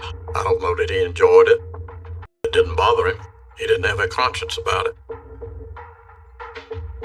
I think there probably were different motivations in different circumstances. Just because he was a violent thug who enjoyed frightening people, enjoyed hurting people. And if you annoyed him in any way, that could be the way he's going to respond. In April 1977, Gaskins was found guilty of Silas Yates' murder. Receiving another life sentence, he returned to Central Correctional. During his testimony, he boasted of another murder, giving hints as to where the body could be found. 2 days later, SLED agents began searching close to where Patricia Olsbrook's remains had been recovered in Sumter County. Going out the dirt road from where the septic tank was a canal ditch leading off to the right side of the road. We had a bunch of convicts out with bush axes and stuff. They were cleaning it out so we could actually start looking for bones. And I looked down and I thought I saw a rock. And I scraped the leaves off of it, and it was a skull. The body was identified as Martha Dix, Gaskins' friend, who disappeared in 1972. He killed her because she said she was having his baby. He put poison in a Coke bottle and gave it to her and killed her and put her in a ditch, and her body laid there until we recovered it. Gaskins boasted that he killed Martha because he did not wish to have a child with a black woman. He had no tolerance for interracial marriages or relationships or children. In 1978, the death penalty was reinstated in South Carolina. Facing trial for the murder of 15-year-old Johnny Knight, in April 1978, Gaskins offered full confessions for his and 7 other murders. The deal was he'd get consecutive life sentences and spend the rest of his life in jail. He told us about all the other bodies that he had. Of course, this wasn't overnight. It took him a while to tell us about everybody that he'd killed. It was hard to determine what was truth and what was false. We did everything we could to determine he was telling the truth. We ran him on polygraphs. Given a so-called truth serum, Gaskins confessed to killing Patricia Olsbrook, Janice Kirby, Martha Dix, and Kim Gelkins. We gave him sodium pentothal, and he just acted like he was supposed to act that he'd seen on TV and the movies. Just talked slurred, but he still wouldn't tell you the whole thing. One thing that could be verified was information the killer gave them on the location of his niece, Janice Kirby's body. He killed her in Sumter County, but he brought her back to Prospect the next day and buried her in the Prospect area. In the woods around his childhood home, 15-year-old Janice Kirby's remains were recovered, 8 years after she was last seen by her family. Gaskin confessed that he'd killed both Janice and Patricia by beating them to death. He maintained that they had actually been taking drugs. But I think it's far more likely that Gaskin's motivations were sexual. He offered explanations for some of his other brutal murders too, including the killing of Doreen and Robin Dempsey. When Pee-wee killed the Dempsey family, he took them to a pond that sits not even 10 yards off the side of a main highway. He drowned Doreen Dempsey, and he hit the child in the head with a shovel and killed it. And that's the only time I'm aware of that he used the hearse to haul bodies. And the reason he said he did that was that it was a biracial child. It was a white mother and a black father. On the 18th of April 1978, Gaskins was handed a further 8 life sentences on top of the 2 he was already serving. Aged just 45, he was facing the prospect of a long incarceration in the notoriously harsh Central Correctional Institution. But Donald Pee-wee Gaskin's story does not end there. In September 1982, a fellow inmate was caught in his crosshairs. Rudolph Tyner robbed and murdered the owners of a mom-and-pop convenience store, and the son of the parents hired Pee-wee while Pee-wee was in prison to kill Rudolph. He acted like he was befriending Rudolph, and they made plans one night that he was going to call and talk to him. Gaskins had packed a transistor radio with plastic explosives he suspected of smuggling into prison, and taped on a wad of match heads to act as an ignition. Pee-wee gave Rudolph the transistor radio, and he told Rudolph he'd have to plug it in, then they could talk out and back pretty clearly. And so at a certain time, Rudolph was to answer the phone, and as soon as he put that up to his ear, it blew him up. And that was the end. I know it blew the side of Rudolph's head off. 6 months later, in March 1983, Donald Pee-wee Gaskins was sentenced to death for Tyner's murder. I just remember feeling quite elated that he was finally going to get his execution like he should have all along. On Thursday, the 5th of September 1991, Donald Pee-wee Gaskins made one final attempt to thwart the state's attempts to punish him. The night before he's going to be put to death, he attempts to take his own life and cuts his wrists and he cuts his elbows so that he's going to bleed to death. But that's not surprising at all. He would want control over his own death. He's not going to let anybody else end his life. That would have been beyond the pale for him. Patched up in the nick of time with 20 stitches, early the following morning, Gaskins faced his final punishment. Sheriff Billy Barnes was there to see justice done. He walked on his own to the electric chair.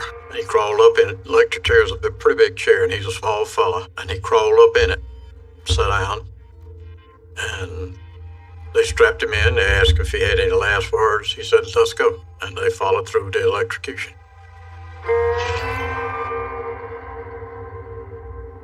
Even after his execution, Gaskins was keen to tell his side of the story.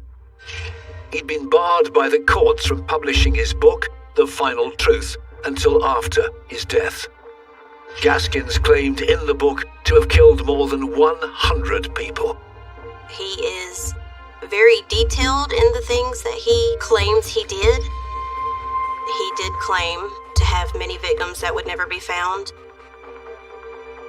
Gaskins claimed in the 1960s he was driving the coastal roads of South Carolina, picking up young hitchhikers and killing regularly, one every 6 weeks. A lot of people who were hitchhiking on the interstates at that time, some of them were runaways and probably wouldn't be missed if anything did happen to them. If they were estranged from their family or they'd had no family. And he gravitated toward that type of person, and they gravitated toward him apparently because he would offer them a place to stay in his mobile home down near Charleston. Even though he was a tiny thing, he wasn't a bad-looking young fella, so he had the charm to get him in the car, but then once you were in the car, you weren't coming out and back alive. So he could really turn it on and off. For the men who brought Donald Pee Wee Gaskins to justice, the claims don't ring true. It's conceivable that there might have been a few, but I don't think it was anywhere near what he said. I think he did that only to make himself look big and police look small. I don't think there's a word of truth in it. I think he was trying to build himself up to be the biggest, baddest criminal ever been in South Carolina or in the United States. Because he claimed 60-something people he killed in that book. I don't think he killed anything more than what we found. A man who killed for expedience, deviance, prejudice, or any other reason that took his fancy. Donald Pee Wee Gaskins confessed to at least 13 murders and was put to death for murder number 14. From innocent babies to wealthy middle-aged men, Gaskins had no limits on who he would kill. Brought to justice in 1976, Gaskins has gone down in history as one of the world's most evil killers.